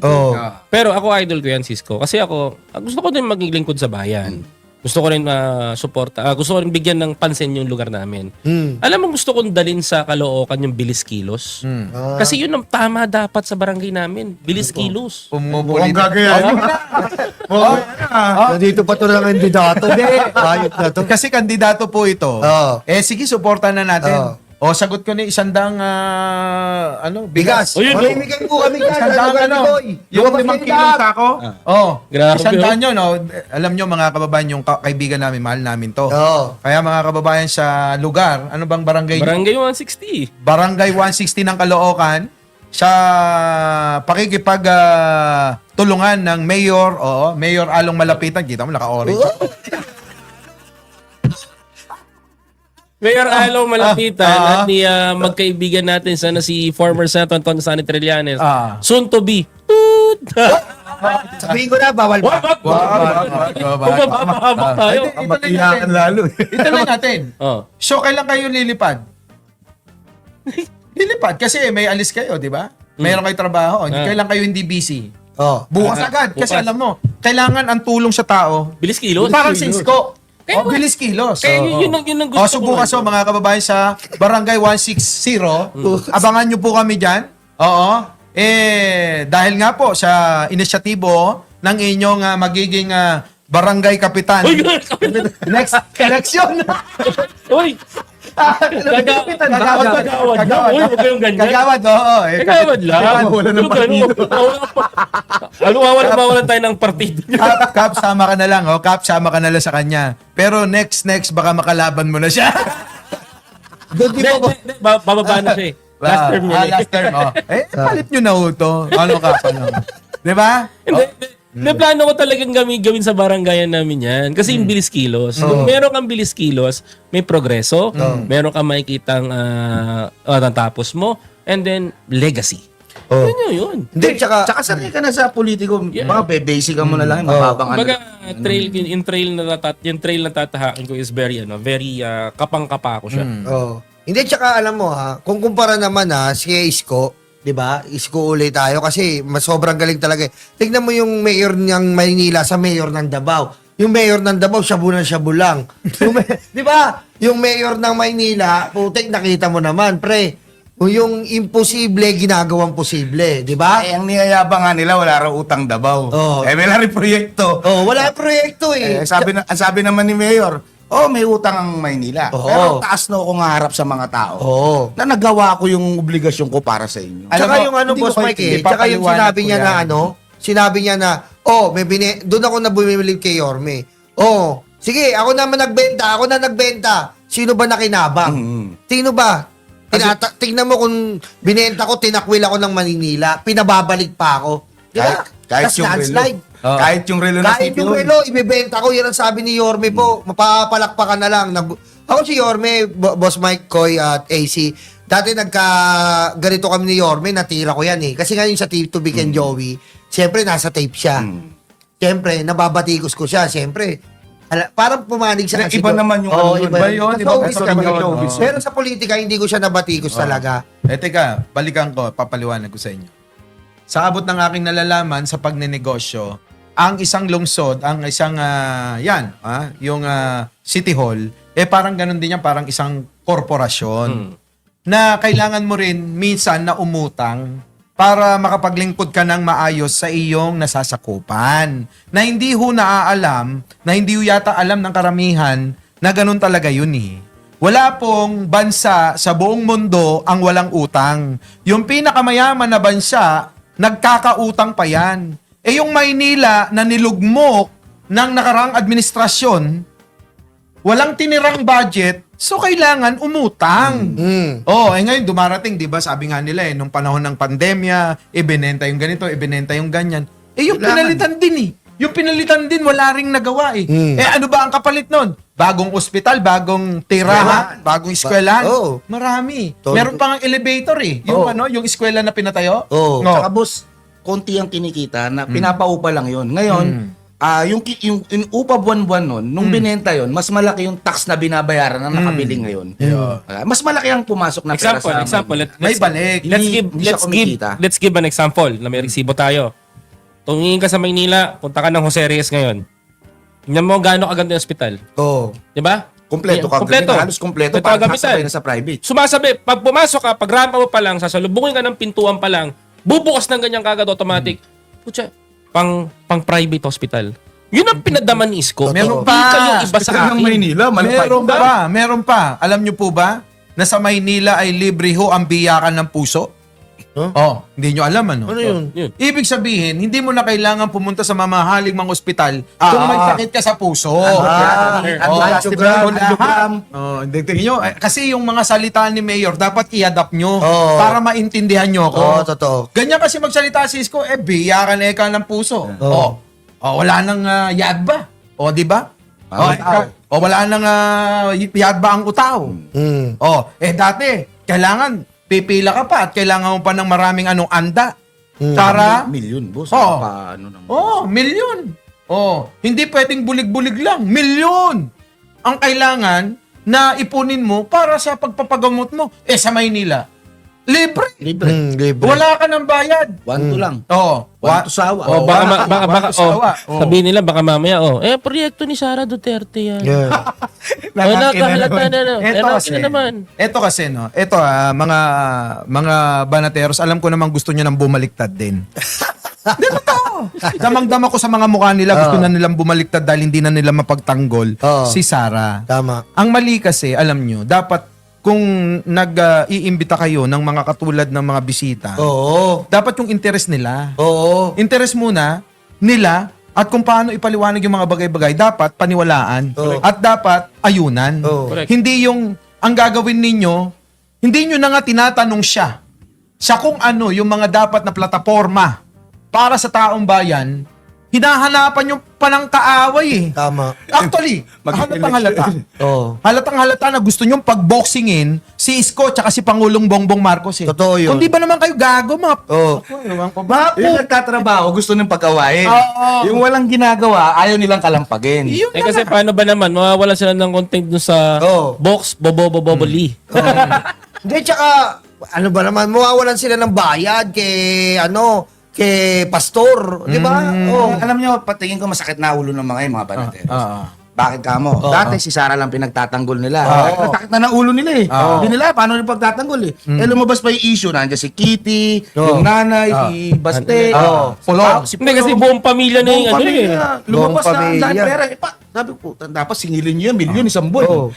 Kaya- bilyon ang kinikita, tapos ilan yung pagtatanggol mo sa kanila ngayon? Kaya nga sinasabi ko sa inyo, total naman, nakadikit ka naman ng Bayan at Bay kay Isko, ba't hindi ka pa sumunod kay Isko? Oo, Kasi tama. kung totoo na ikaw ay umiidolo, sabi mo, idol ko to. Pag idol mo, parang kami, idol namin si Pangulo, kaya Oo. sinusundan namin yung ginagawa. Totoo. Eh, ikaw idol ka ng idol kay Isko. Oo. Baka naman siya pakinabang mo lang. Oo, totoo yun. Ang idol, dapat sinusundan mo yung mga magagandang gawain niya. Oo, tama. Huwag mong ipilit yung mga katwiran mo na alam naman natin na mahirap na.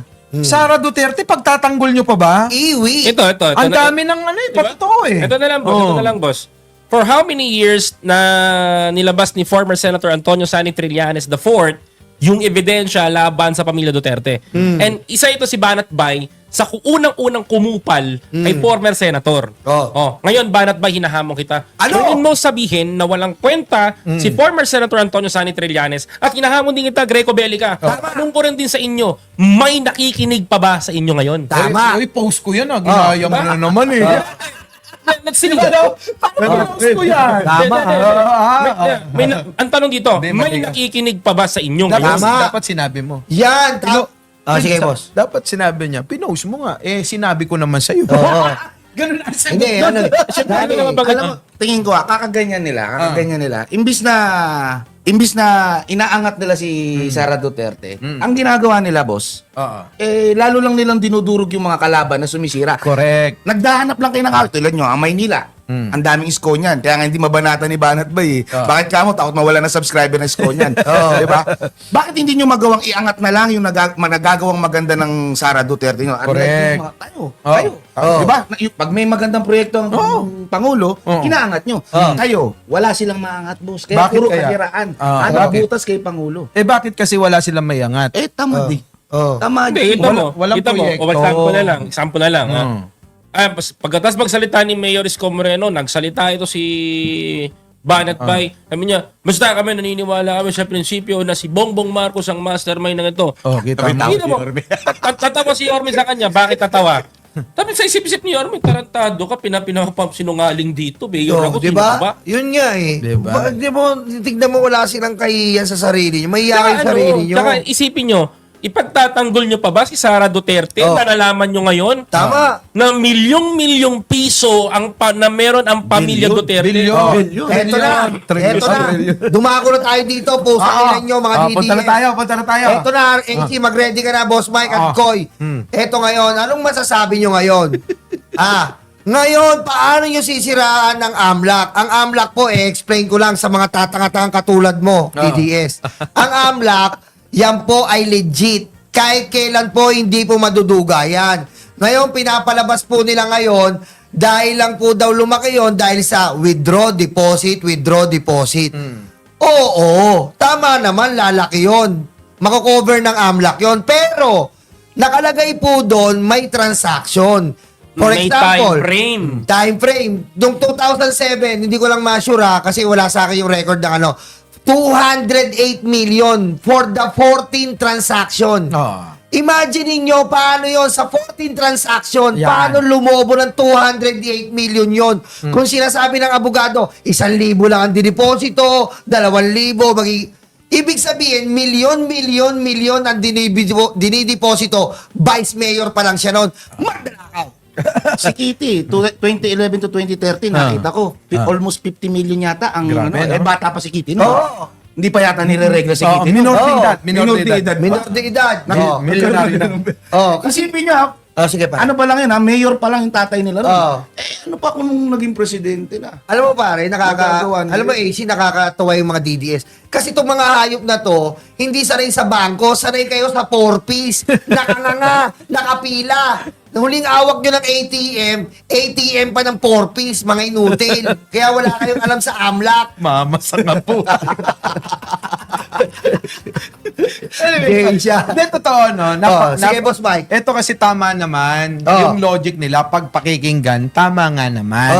Kaya lang, minsan isipin din natin yung kwento ay kaiba sa kwenta. Tama. Diba? Isipin nyo rin kasi tama yung sinabi ni Yulo na oo nga, may transaksyon na in and out sa bangko. True. Pero mga kababayan, sige, ibigay namin sa inyo, gusto nyo. Ah. Pero hindi ba kayo nagtataka kung bakit hindi niya sinaad sa kanyang salin yan? Yun. Yan, doon na lang.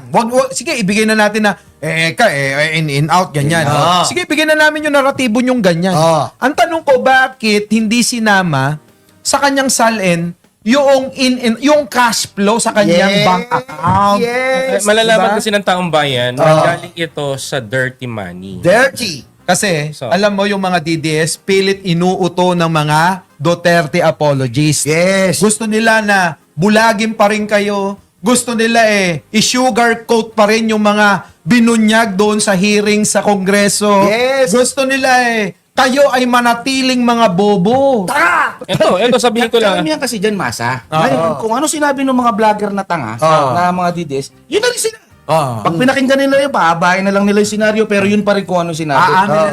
Halos naman walang lahat. Alam sa AMLA yung mga karamihan ng support. Yan ang problema Kasi, alam mo, tingnan mo for example, 10 years ago, 2016, nagsalita si former Senator Antonio Sani Trillanes tungkol dyan sa pera ng mga Duterte. Ano sabi ni Banat Bay? Ano sabi ng mga vlogger nila? Ano sabi ng mga sumuporta sa kanila? Sinungaling si Trillanes, sinira nila even yung character na maganda nito ni former Senator. And right now, after 10 years, napatunayan kung gaano kahudas at magnanakaw itong mga to. Tama. Yung pera ng taong bayan, yung pera na nawawala sa Pilipino, yung pera na sinasabi nila tumatanggap sila sa mga drug lord.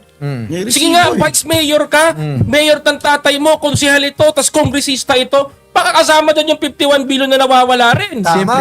Simplihan natin. Ibig sabihin, yung pinaglalaban ni Senator Trillanes mula noon hanggang ngayon, 10 taon na. 10 taon na nakakaraan, puro katotohanan. Na binulag kayo, ito yung magandang example Basta hugot, may na, pinagugutan.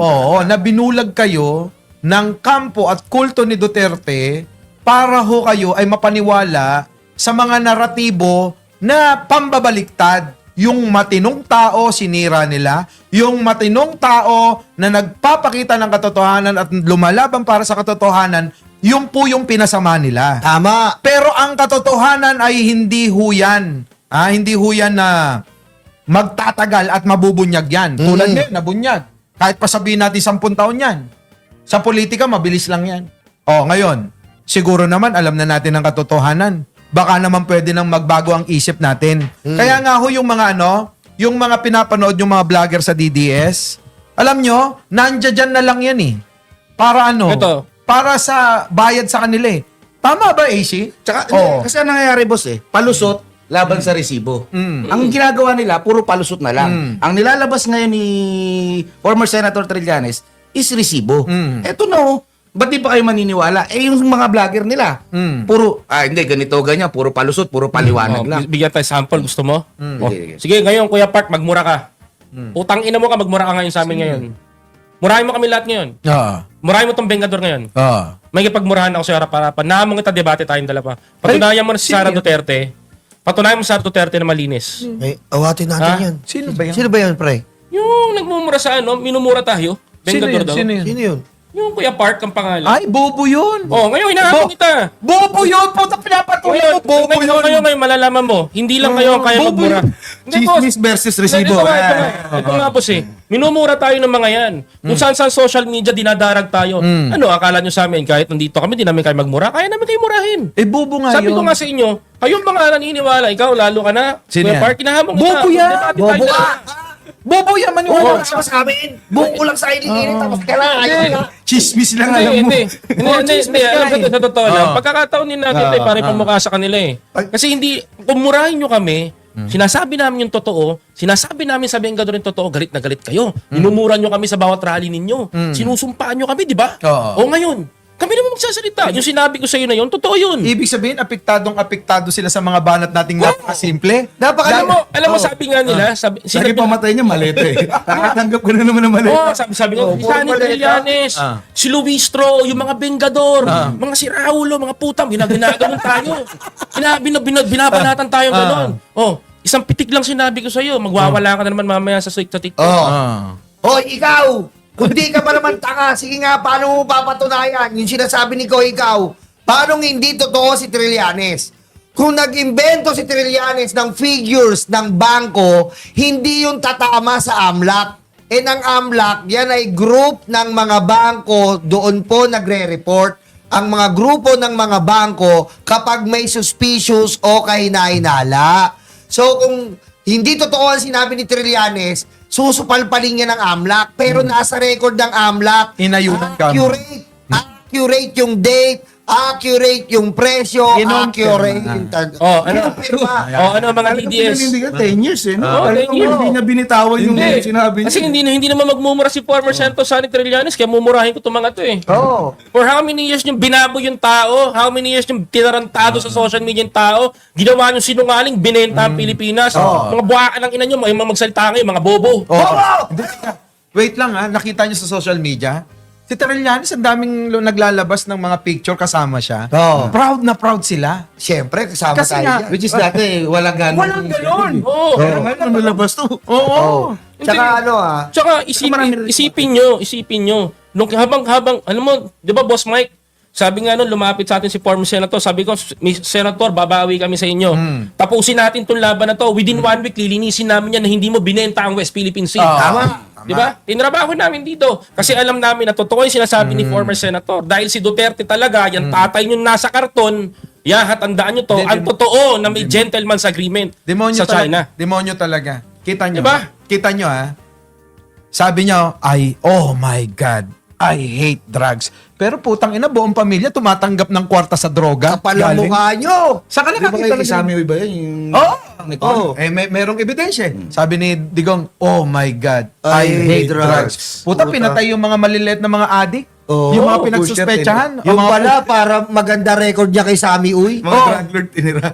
Kita nyo. Papapalitan kasi yung pusher eh. Can you imagine?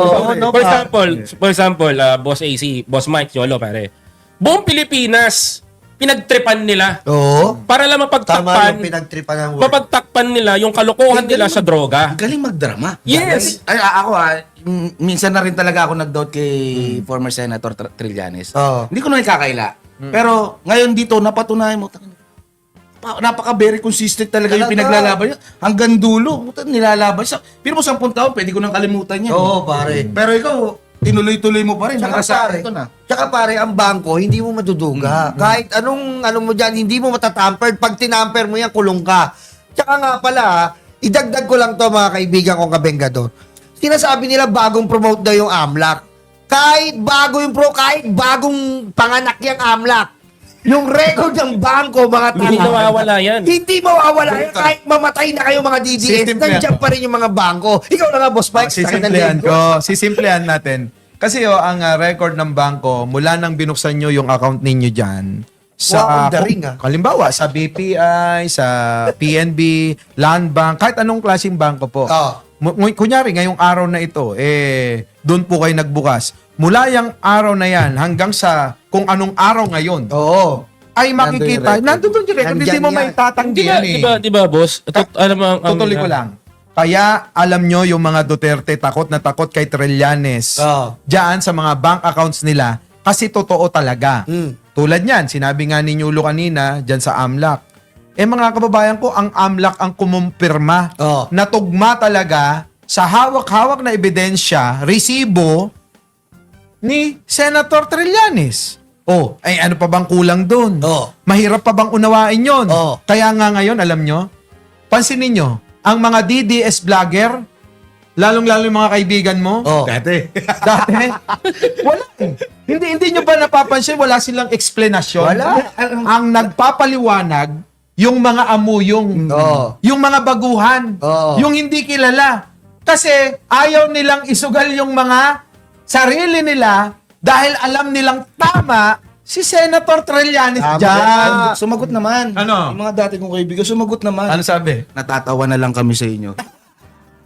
Eto, habol na. Natatawa na lang sila ngayon. Babalik ko sa kanila yung tanong ulit. May naniniwala pa ba kay Greco Bellica? Kay Banat Bay ngayon? Tama. May naniniwala pa ba sa Banateros? Na nakita na ngayon ng tao na sinupalpal kayo ng resibo na kayo ay nagtatanggol ng isang mandarambong. Simple Parang ganito, tulad na sabi ni AC, resibo sa chismoso. Si Senator Trillanes may daladalang resibo. Ang mga banateros tulad nila Banat Bay at iba pang mga DDS tulad ni Greco Bellica at si Badoy, si Maharlika, si Panucha, Roque, at marami pang iba na mga yung mga hindi naliligo na naghahangad na maging Yusek, Asek, pagkakal po si Sara. Tangina nyo. Di pa ba kayo nadala? Resibo? May patunay? Dala nyo? Wala. Chismoso lang kayo. Di ba? Tanong ngayon, may makikinig pa ba sa'yo, Maharlika? May makikinig pa ba sa'yo? Meron pa bang naniniwala sa'yo? Kamusta yung mga OFW dyan na nautunong mga yan? Yung mga nagbigay ng pamasahe papuntang Netherlands? Kamusta? Kamusta ka na rin, Harry Roque? Wala na. Ilang fake news pa ba gagawin mo? Wala na. Ilang fake news pa ba gagawin ni Banat Bay? Wala na. Itong mga panateros na to. Wala na. May sasabihin ako, hindi nyo pa alam. Ano? Kinarma na. Kinarma na. Nagnanana na raw yung kipay niya.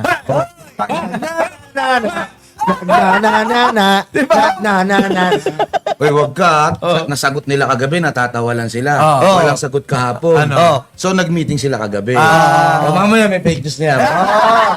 May diversion na naman sila. May diversion. Nawagan ako. Parin Judea. Uy. Pare. Bukas pa yung pintuan. Hanggat maaari, pare, wag kang lumubog dyan. Wala na. Depende kasi yan. Ganito Pare, yan. mahal ka namin, pare ni Parin JC, ha? Pare, boss, Parin Judea, mananawagan na kami, alang-alang sa pagkakaibigan para kay Parin JC at kay Cap Nino.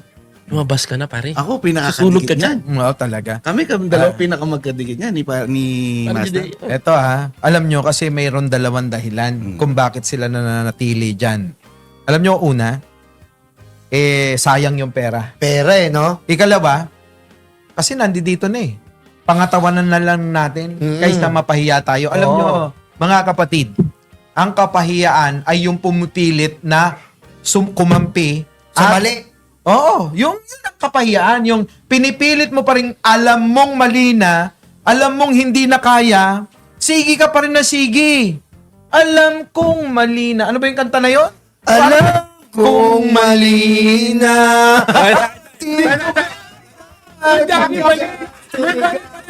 Mali. Ganun, pre. Pre, paano pa ganun? Close up nga. Close up. Parang di ko kaya bumitaw.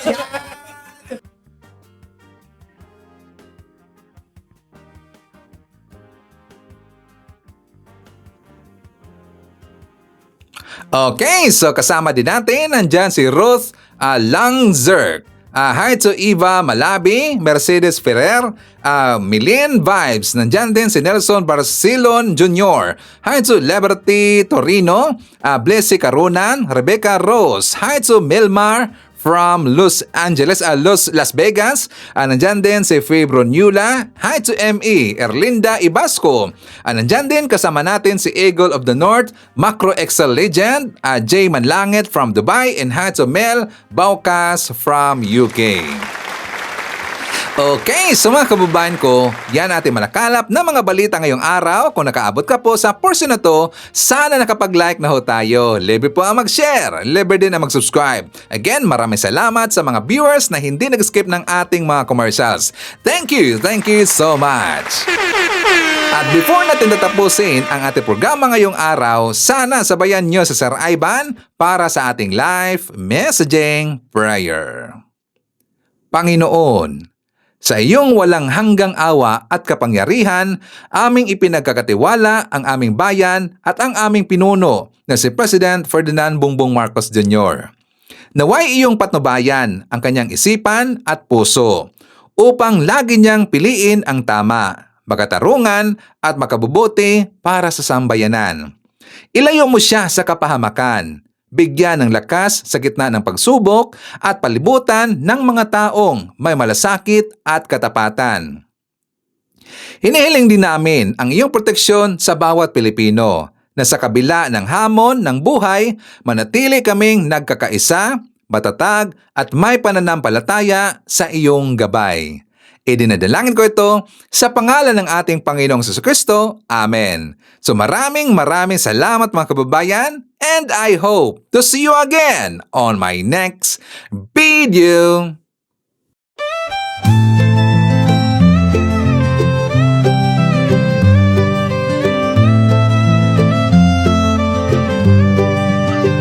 Sa bawat pagsikat ng araw, ikaw ay nandyan. Tinig mong matatag, sa amin ay gabay. Pag-asa ng bayan, pangakong totoo. BBM, isa kang totoong tao. Sa mahirap at api, ika'y sumusuporta. Tapat mong paglilingkod, lahat kami nakakita sa iyong pamumuno. Bayan ay umaangat, bagong Pilipinas, pangarap ay tapat. Ikaw ang aming BBM, Pangulong matapat. Sa puso ng masa, inaangat ating watawat. Sa hirap at ginhawa, ika'y kasama. Pilipinas ay babangon, dahil ikaw ang pag-asa. Mula Luzon, Visayas hanggang Mindanao, boses mo'y umaabot, dala ay pag-ahon. Magtulungan, magkaisa, sabi mo sa lahat, para sa bayan, ikaw ang aming alamat. Ang pangarap mong bansa, taas noo masagana. Manggagawa't magsasaka, binigyang halaga. Serbisyong totoo, hindi pagpapanggap. Ang puso ng bayan, ikaw ang hinahanap. Ikaw ang aming BBM, Pangulong matapat. Sa puso ng masa, inaangat ating watawat. Sa hirap at ginhawa, ika'y kasama. Pilipinas ay babangon, dahil ikaw ang pag-asa.